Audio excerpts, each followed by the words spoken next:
Senior Thesis Conference. I'm Dr. Frank Cole. I'm a professor in the Department of Environmental Science and Technology, and also it's my great pleasure to be the director of the DIPSO program. So I appreciate everyone being here. We never anticipated such a wonderful turnout. So it's a wonderful, wonderful day. So we want to welcome all our families that are here, friends, guests, supporters of one type or another. I'm glad to be here. Our Gen 1 and 2 students, they have to be here. We have a distinguished panel of discussants up in the front row who will be grilling our teams after they present, and for an hour or so when all's done, and we'll let them introduce themselves later when they get ready to start their questions. But we're going to go ahead and get started. The team will have about 25 minutes to present, and that's all yours.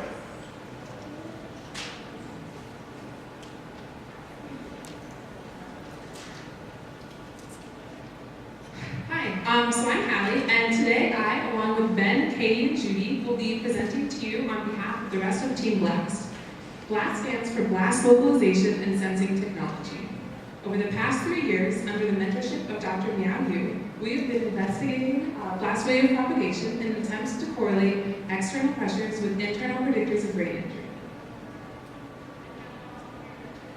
So here in our presentation today, we will start by going over background and problem information about blast-induced traumatic brain injury, and then we will go through our research objective, hypothesis, methodology, results, conclusions, and then provide suggestions for further research.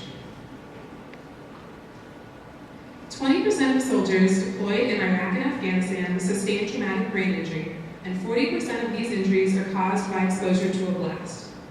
The Centers for Disease Control define traumatic brain injury, or TBI, as caused by a bump, jolt, or penetration of the head that causes a disruption in normal brain functioning. These injuries can be mild or severe. The type of traumatic brain injury that we are studying is blast-induced traumatic brain injury, or BTBI. This type of injury is caused by a blast pressure wave propagating through the brain. While soldiers' protective equipment is designed to protect against objects hitting them in the head, it is not designed to prevent pressure waves from entering through or underneath the helmet and reaching the brain. Because of the inadequate protective equipment and the increased use of improvised explosive devices, blast-induced traumatic brain injury has become known as the signature wound in the current wars in the Middle East. When an IED or improvised explosive device detonates, it produces a pressure wave like the one shown in this figure. Okay, the shape of the wave is called a Friedlander waveform. In the picture, with pressure against time in milliseconds, we can see that there's a sharp rise in pressure up to a peak overpressure, and then the pressure decreases below the original pressure, and then the pressure returns to normal. As a pressure wave interacts with the brain, it causes extreme fluctuations in pressure, and this is known as the Q-contra-Q effect. We can see this here in this picture in the brain, where the areas highlighted are examples of places that may experience extremely high and low pressures in the brain. The fluctuation in pressure induces shear stresses and strains in the brain, and these are called primary injuries. The shear stresses and strains cause the malfunction of various mechanisms in the brain, regulatory mechanisms in the brain, and this leads to chemical imbalances, areas of insufficient oxygen, and areas of excessive blood in the brain. These are called secondary injuries. So there are many ways of modeling blast-induced traumatic brain injury, one of which is by using a surrogate head form, such as the one shown here, and exposing it to a pressure wave generated by a blast tube, such as the one here, or a pressure chamber. So this lets you generate pressure waves inside of a laboratory. You can also use a finite element model, or FE model. A finite element model is a mathematical analysis technique, and one of its applications is computer modeling of blast-induced traumatic brain injury. A finite element model is made by taking a complex system, such as a 2D cross-section or a 3D model of the human head, and breaking it down into smaller pieces called elements. The points at which these elements intersect are called nodes, and the elements are each assigned material properties and specific equations so that they respond properly to external stimuli, such as a pressure wave. So right now, there are no exact ways of treating or quantifying blast-induced traumatic brain injury. The most common way to diagnose blast-induced traumatic brain injury is by self-report. However, this requires that soldiers not only remember being exposed to a blast, but also realize that they are experiencing the symptoms associated with traumatic brain injury, even despite potentially having cognitive impairments due to the injury itself. Also, while there have been suggestions for potential indicators of blast-induced traumatic brain injury, there are no thresholds.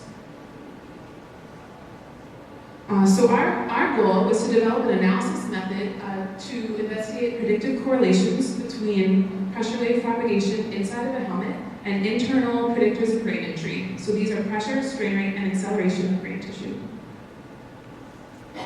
We hypothesized that there is a predictive correlation between the dynamic pressure wave distribution inside of the helmet and pressure, an internal predictor of brain injury. I'm now going to hand it over to Katie to talk to you about our methodology and some of our results. I'll begin by giving a brief overview of our methodology, which features two procedures, our computer modeling and our physical implementation. I will then discuss our statistical analysis. Our 2D model is a cross-section of the human head wearing a helmet, shown in this image. Yellow represents the brain, black is representative of the skull, the head is in red, the helmet is in red, and it is surrounded in a field of air, which is in gray. The model was validated using pressure wave propagation characteristics, including the Coop-Contra effect, or fluctuation of pressure within the brain. Our simulations used a point blast with varied three parameters: the magnitude, distance, and angle. The angles are shown in the image for your reference. Each variable was changed one at a time in order to understand the effect on the blast wave propagation, with the rest being held constant at 20 psi, 0.4 meters, at an angle of 0 degrees. This simulation is an example of one of our experiments. The blast is occurring on the right side of the head at the 0 degree angle, 0.4 meter distance, and at 20 psi. Red represents areas of high pressure, while blue represents areas of low pressure. You can see the pressure wave as it propagates through the head, and if you examine the brain closely, you see areas of high and low pressure and how they fluctuate on both sides of the head. This is the Coop-Contra effect. Our physical experiment featured a head form using with a skull constructed from polyurethane and a silicon gel for the brain, shown here, both of which have characteristics that are similar to the human skull and brain. Our head form is wearing a helmet that is a standard military grade. For our experiments, we used a pressure chamber that punctured a membrane at 20 psi in order to produce a point blast. We used piezoelectric pressure sensors in order to record the pressure propagation around our head form, and these were positioned at positions 1, 2, and 3, shown in the figure. Our test for our physical experimentation featured a 10 centimeter distance between our head form and our pressure chamber, and the angles varied between 0 and 90 degrees at 30 degree increments. The 0 degree test is on the right side of the head form, and the 90 degree test is on the face of the head form. Our statistical analysis is based on the time-to-lead cross-correlation of pressure waves. The pressure waves were shifted until the waves aligned such that the dot product was maximized. These values were then normalized to a value between 0 and 1. All of our correlations occurred between pressure waves outside of the head and the pressure waves inside of the brain. The nodes outside of the head were distinguished into two node populations. One population is the node inside of the helmet, referred to in this presentation as IH nodes. And the other population is the nodes outside of the helmet, referred to as OH nodes, both of which were correlated to the brain. We use the equation here for our cross-correlation technique. Using our correlations, we examined numerical and visual trends and looked at possible sensor locations in order to predict brain injury. These are images of the node populations I just discussed. On the left, we have the nodes that are outside of the helmet, OH nodes. On the right, we have the nodes that are inside of the helmet, IH nodes. And at the bottom, we have all of the brain nodes. Each node is represented by a single red dot. First, I will discuss the visual trends that we looked at with this experimentation. At the top, we have 5 individual simulations labeled by their angle of the simulation. Each of these shows a map of one IH node correlated to all of the brain nodes, with red representing areas of high correlation and blue representing areas of low correlation. Once all of the individual maps were accumulated, they were then merged into one average and one standard deviation map. On the left, we have the scale for the average map, and on the right, we have the scale for the standard deviation map. From this graph, we see that at the top of the head, areas of high pressure, high correlation, represented by the color red, and that corresponds to an area of low standard deviation in this map. From this, we can conclude that these areas have consistently high correlations across all of the angle simulations. Now I will discuss the numerical trends.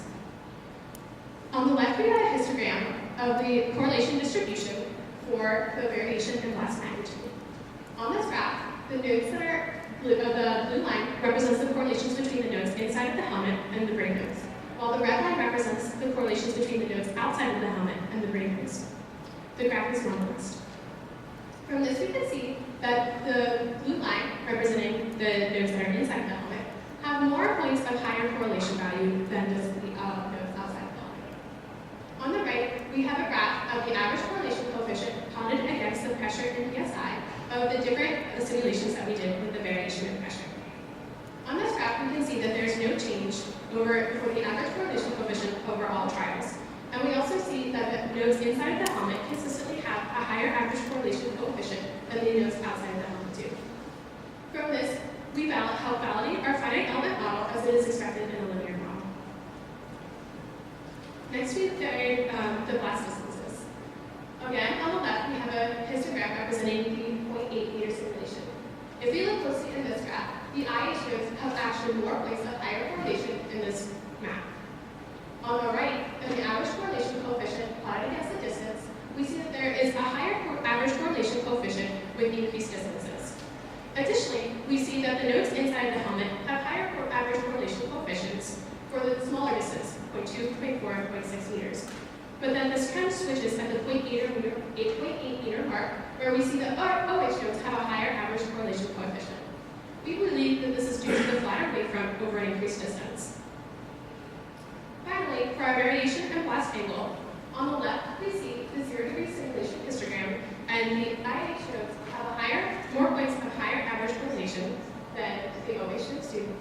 And on the right, in our average correlation coefficient plot, we see that the IH nodes consistently have a higher average correlation, and that with increased with increased angle, we have a higher average correlation coefficient. We'd like to note that this is when the helmet is projecting the head from the blast tract.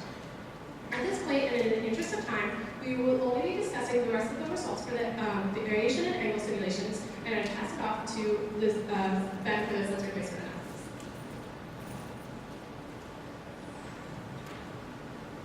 After examining correlation trends, we explored possible sensor placements. We conducted 4 analyses to determine the predictive quality of these sensor placements. For our first analysis, we checked the number of sensors. For our second analysis, we looked at optimal placements for small sets of sensors. For our third analysis, we fixed the sets of sensors and evaluated the predictive quality across all trials. For our fourth analysis, we picked sensor locations and found the predictive mappings to regions in the brain.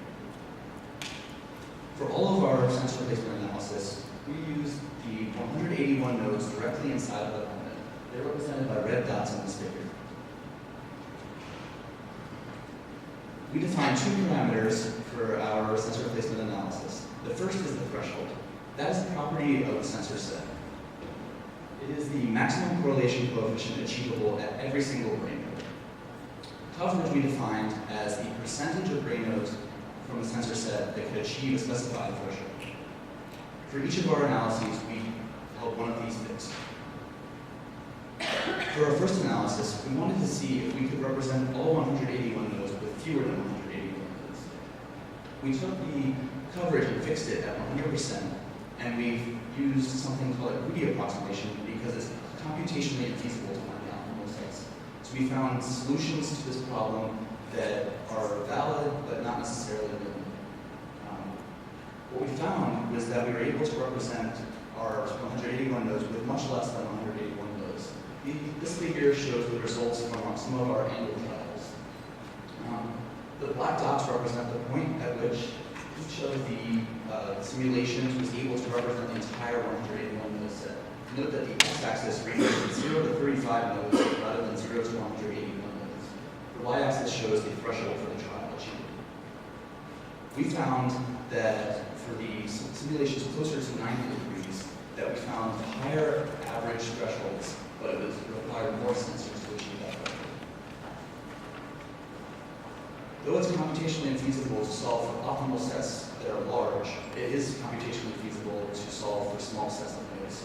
We found the optimal locations for sets of 1, 2, and 3 nodes while holding the threshold at the threshold of 180 nodes.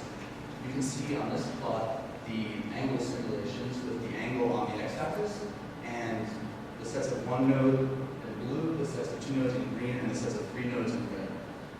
With 3 nodes, we were able to achieve 70% coverage for the 181 node threshold for all trials at less than or equal to 45 degrees. For the high angles, we were not able to achieve 70% coverage, and we think that this is due to the fact, for the same reasons that we found in that analysis 1, that required more nodes to achieve a higher threshold.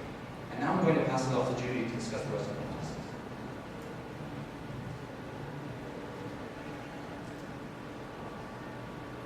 So for the third analysis, we'll be moving from developing an individual set of sensors for each angle tested to testing the same set of sensors over all angles. So we'll be using the sets shown by these red dots in the figures. They're evenly spaced sets of 3, 5, and 9 sensors. So this figure shows us the coverage of these fixed sets over 3 different angles. -90 degrees shown in blue, 0 degrees shown in green, and 90 shown in red. We can see that increased correlation coefficients are associated with lower coverage values, and as before, simulations with higher average correlation have higher coverage. We can also see the diminishing returns of adding additional sensors. This is particularly prominent for the 0 degree trial. We'll direct your attention to the green lines. The dotted and dashed lines for the 5 and 9 node sets nearly overlap. There's very little added utility of the additional 4 sensors. For our final sensor replacement analysis, we mapped correspondences from brain nodes to the sensor node to which they were best correlated. So each sensor node inside the helmet is colored from red to blue, from left to right. The brain nodes are colored to correspond to the sensor with which they share the highest correlation coefficient. So we'll be examining the -90 and 90 degree trials for 5 and 181 node sets, just to look at some representative trends. First, you can all direct your attention to the top quadrant of the -90 degree set. For the 5 node, -90 degree trial. For the 5 node set, it's colored light blue, which corresponds to a sensor on the right side of the helmet. For the 181 node set, it's colored dark red, which corresponds to a sensor on the left side of the helmet. So we see that as we prune the 181 node set down to 5 nodes, the replacement sensor, the next best sensor from the dark red one, is not the orange one in the 5 node set, as you might expect, which is the closest, but it's located on the other side of the head, which shows the difference in wave trends even within very close distances. Similarly, if you'll observe in the 5 node set, there are regions of light green for both -90 and 90 degree trials. This corresponds to the sensor at the very top of the helmet, which is the furthest away from those 2 regions of the brain. From this, we see that proximity is not a good predictor of good correlation values. Finally, for the for the 90 degree trial, which was the trial with the highest correlation values overall, which required the most sensors in analysis 1, we visually see that in the 181 node set. It has the most color differences shown. So now we're going to move on to our experimental study objectives. We had a few goals of our experimental analysis. First, localization. Can the sensors determine the direction the blast is coming from? Second, attenuation. Does the helmet reduce the magnitude of the blast? And at what frequencies does this occur most prominently? Third, correlation. How similar are the sensor signals reported inside the helmet to the signal of the point blast? So before we we delve further into localization, I'd like to introduce the concept of time delay. This graph shows pressure over time for two different sensors, sensor 1, shown in green, and sensor 2, shown in red. In both of these signals, we can clearly see the maximum pressure, which is when the overpressure of the blast wave reaches that particular point in the head. By taking the time elapsed between those two maxima, we are able to ascertain a time delay. The time elapsed between the wave impacting the first point and the second point. And this is very important for localization procedures. This shows the change in time delay over a couple of different blast angles from 0 degrees at the side of the head to 90 degrees at the front of the head.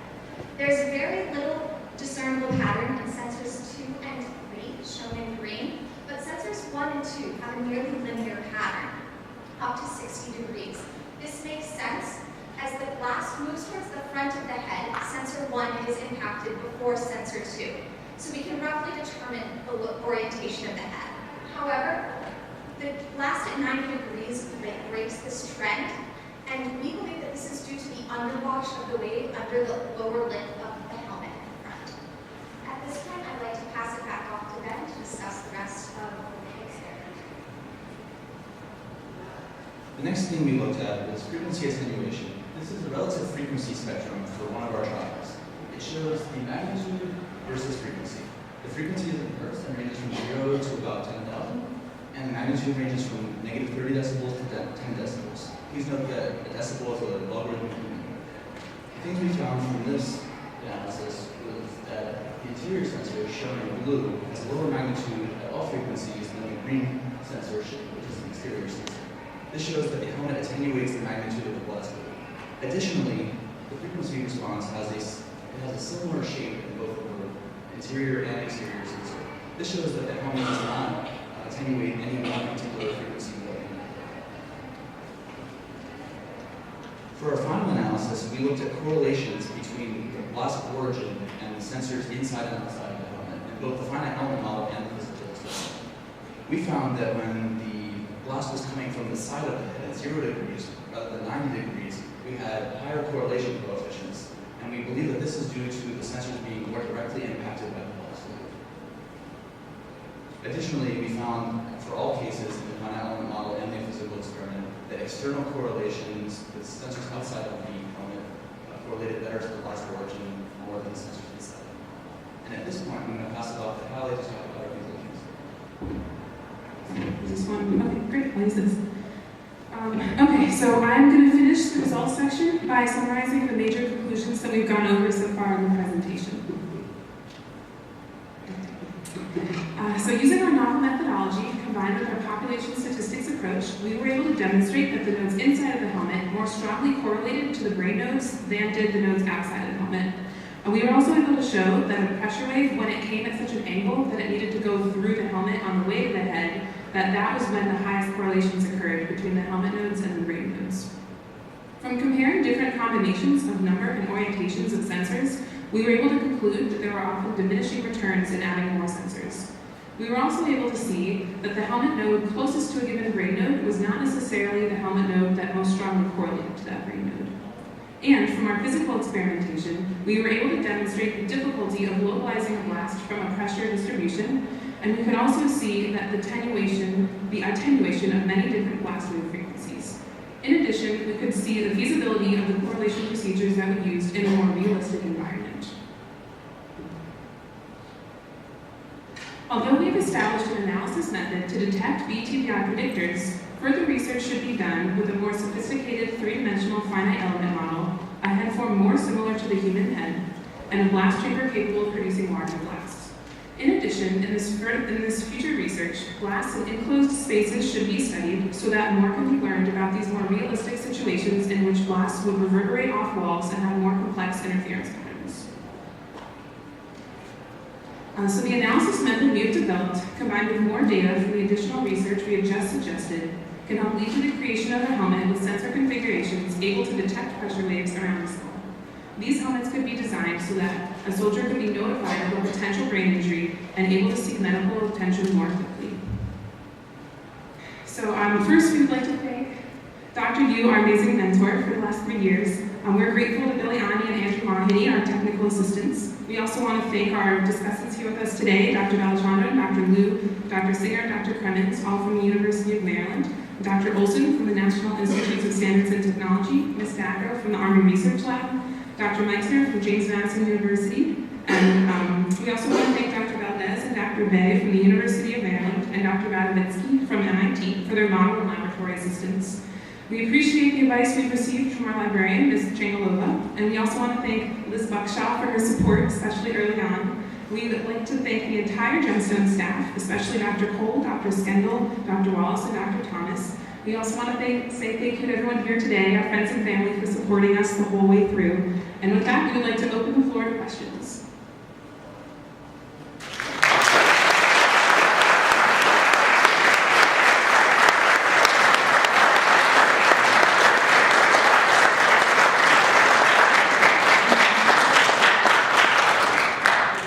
Excellent job. Where we're going to structure this, we're going to take about 10 minutes and just let our distinguished panel of discussants ask the real tough questions first. And then we'll let about 10 minutes for the general audience to ask questions. They may be just as tough, but we don't know what you can come up with. All right, I'm going to ask each of the discussants, when you ask your first question, to introduce yourself so they know how you plug in. And Dr. Yu, I'd like you to stand up and just take an applause for being a member.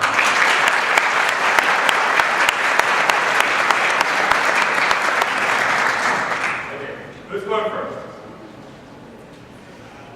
Hey, I'm Doug Olson from NIST. You studied glass that predominantly were very close to the helmet or the head.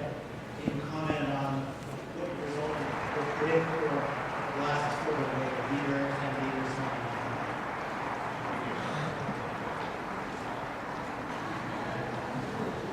Okay, so the distances we decided on in our finite element model were a limitation of the model that we received. It went to a range of about 1 meter before it defined out the infinite boundary at the edge. So I don't know that we can extrapolate our results to greater than what we experimented with 0.8 meters, but we did see a trend that was relatively similar for the close distances, and then the trend reversed when we saw the outer node population reverse with the inner node population with better correlation coefficients at 0.8 meters. And we don't know if that's an artifact of the model or whether we could do a bigger model and expand the results and test to larger distances. And perhaps we would find that that trend continues or switches back. We don't know very much. All right, next discussing question. There you go. My name is Haijun Liu. I'm from University of Maryland. My question is, concussion loss of football. Can you research for that field? To prevent or preventing the concussion?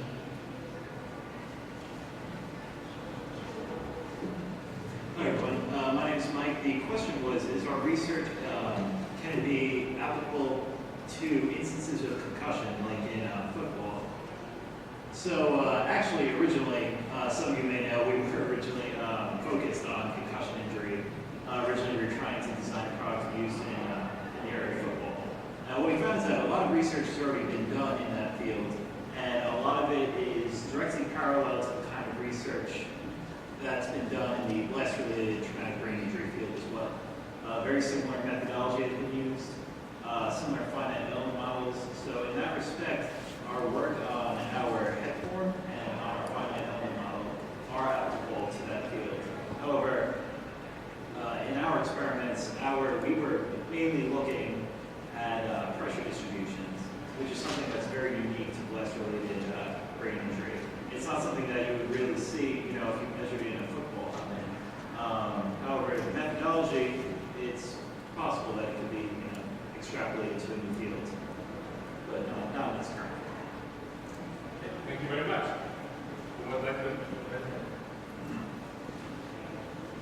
Yes, I'm Amy Negro from Army Research Lab. So you guys did a good job. I'm going to start with my easiest question.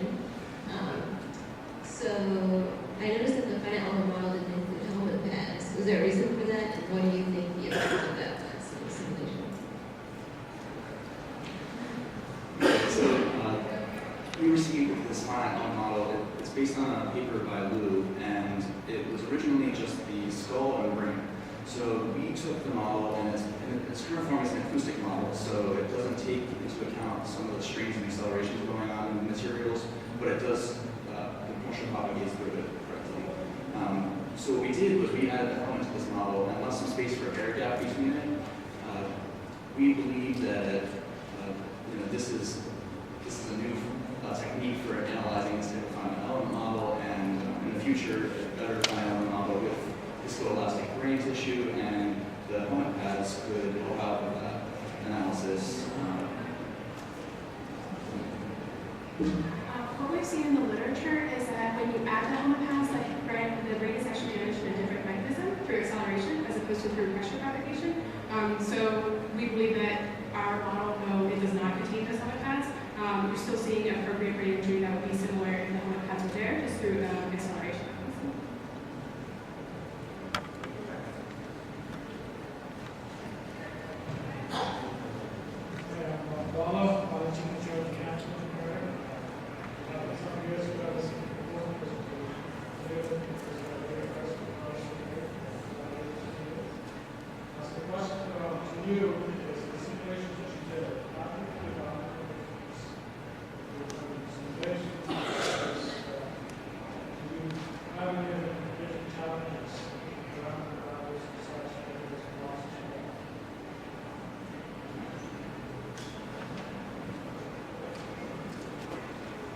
So I'll start with the boundary conditions question. We chose to use an infinite boundary so as to not have reverberations of our pressure wave within our model. That way we can study the effect of one pressure wave as it propagates through the head without the complications of reverberations. In terms of our parameters, you said, we chose the parameters that we did because we felt that those were the most applicable to glass in an open in a bore. They're the most often varied. The magnitude, the location of the blast, the distance from a person, and the angle at which the blast is occurring, whether it be above or below where the person is standing. We focused on the angles on the right side of the helmet from -90 to 90 degrees, and because the model is symmetrical, so we focused on just half of it.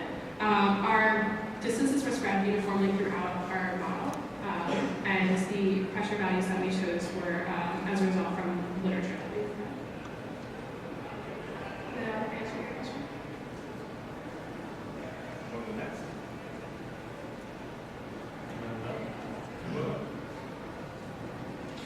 This is very much important in lives. Just a question about structural plastics layers, right? Some of this very strength. Right? So is it more realistic in reality?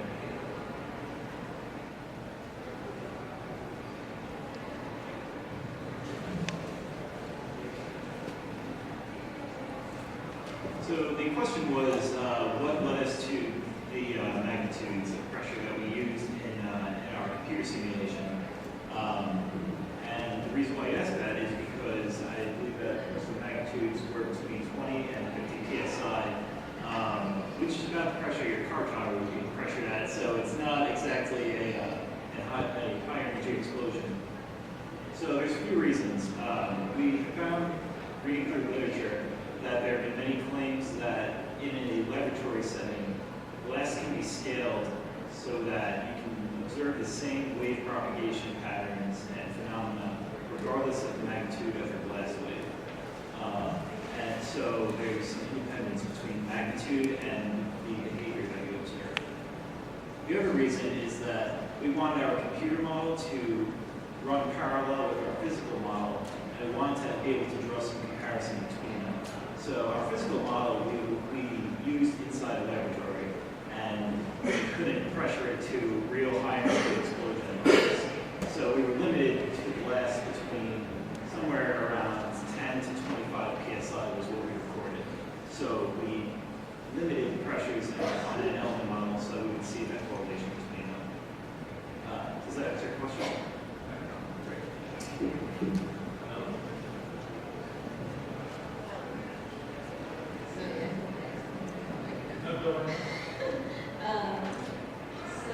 can you go back to your summary slide? The summary slide.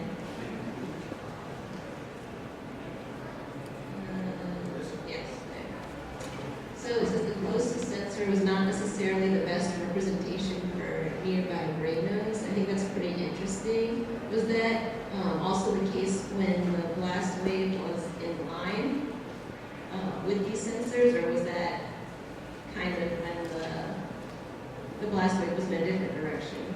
So this is a comment that we made on our. This is a comment we made on our fourth sensor placement analysis, I believe. So both of these blasts are, the particular example that I pointed out was the green regions at the bottom of the head, which are in line with that sensor at the back of the head.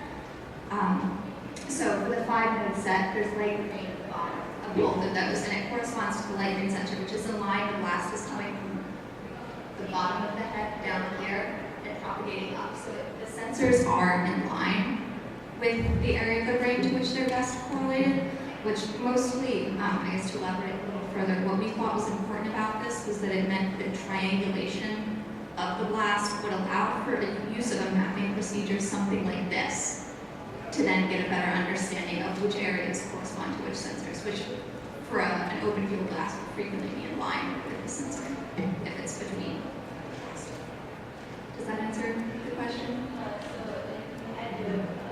So it hit the head though before it hit the helmet in this case? Yes, and for the 90-degree trial, it hit the helmet before the head, and in the negative 90-degree trial, it hit the head before the helmet. So in both cases, we do see a correlation with the sensors in line with that region of the brain. All right, very good. Now we're going to open it up to the whole room to ask questions. So don't be shy and anything goes.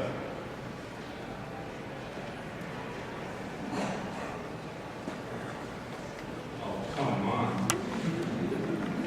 I just want to force students to get extra brownie points for asking questions. Yes, sir.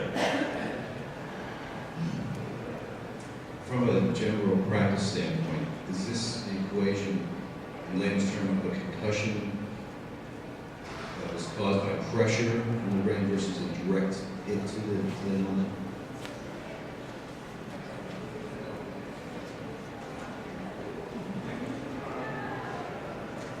So I believe the question was whether or not this equation represents the direct concussion, like injury. Yeah, relative to concussion on trauma, versus this is pressure.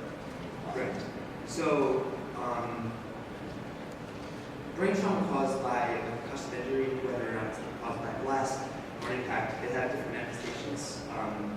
And while concussion, for example, in football, might have to do a little bit more with your acceleration, or angular acceleration due to the actual hit. Blast propagated injury is caused because of the forces of the actual pressure wave moving brain tissue, deforming the skull, and causing differences in vascular response, things that might follow backwards. So what we did was not try to predict brain injury. I want to make sure that's pretty clear. What we're trying to do is improve the ability to detect different parameters which can then be used to predict brain injury. So we're just looking for a detection mechanism, which is we see this blast coming out of the skull. Obviously some data is read from external mounted sensors, either inside the helmet or outside the helmet. From that, can we predict the changes that are happening inside the brain? And from those things that we can predict, future research would be able to identify damage to the brain. And that would be, in this case, associated with blast-related injuries. But this sort of methodology, this methodological approach of measuring something outside of the skull and correlating that to changes within the brain could be applied to different types of blast injury, or direct contact. So for those who can't see, we have Linda discussing visiting via Skype here on the front chair. So she will be joining into the further discussion when they have a private room, which we're taking it all in here on the front chair. We have time for about one more, maybe two questions. We have another one out there we'd like to ask. Yes, sir. First and then second. So what happens next with your research? Does it, you're done. And so does this mean that your research is published and it goes into the world out there and other people pick up what you've done and take it a step further? Or what's next for your work, if you can say? So our thesis is going to be, like through Gemstone, published as a thesis of the University of Maryland. And then we would hope that in our future direction slide, we did suggest that we were pretty limited in our resources in terms of what we could do computationally with our finite element model, and we would really love to see some of this methodology carried out on something that's more physiologically sound and is able to show some of the different structures of the brain. So that's, I guess, where we would hope someone would pick up where we left off, if they're able to, is to use some more resources to use a more complex finite element model and some similar methodology. Very good. And we're ready for one more question. Do you see any applications for unhelmeted situations, such as people yelling at each other, or people blowing horns in the street, car horns, professors yelling at sleeping students, all these situations? Okay, I'm Andrew. I guess one of the other larger applications outside of protecting soldiers is very often in literature you'll see talk about mine explosions. Very often that occurs in an enclosed environment, which is something we didn't explore in this, but hope to in the future. As far as, I guess, like injury related to acoustic sources or direct hearing, I don't think that was exactly what we did. Okay, we want, we're not done. Just to add an additional application is we looked at low magnitude pressure wave blasts. So something this could also apply to is maybe somebody shooting a rifle or something where they're exposed to small explosions. And we find that the mechanisms of injury related to pressure waves does not depend on the magnitude. Small magnitude blast waves do cause those injuries that something like shooting a gun or small explosives could cause. Okay, let's wrap up with another round of applause for Team Staff.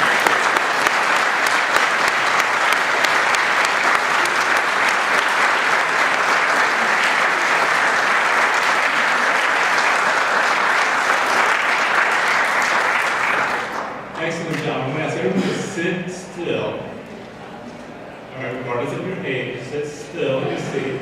I'm going to ask the team and the discussants to exit and go to the library for your about an hour of attention.